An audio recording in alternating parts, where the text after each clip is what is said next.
Alice in Wonderland can be actually read as a trauma initiation narrative in which a young psyche is thrown into chaos, disorientation, and fragmentation, then slowly reorganizes around a stronger sense of self.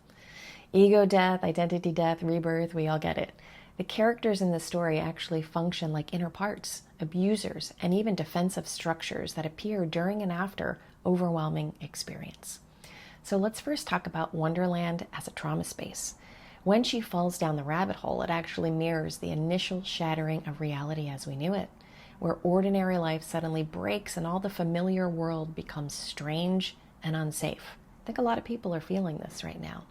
Crossing into Wonderland is actually like crossing into a dissociative, dreamlike inner world where traumatic material is processed indirectly rather than being remembered as a single, clear event.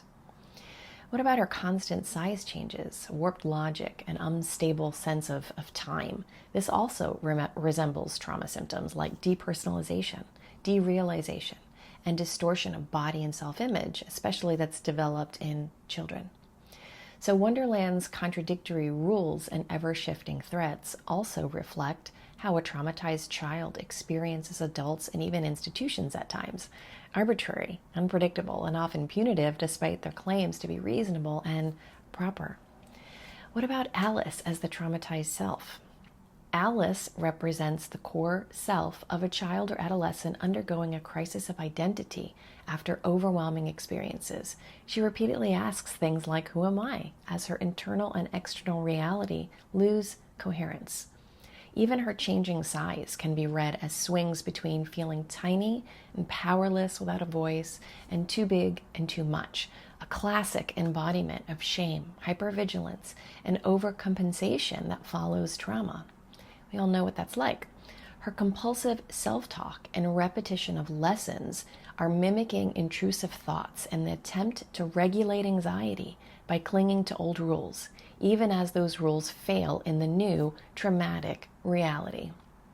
The white rabbit actually is the trigger of the nervous system.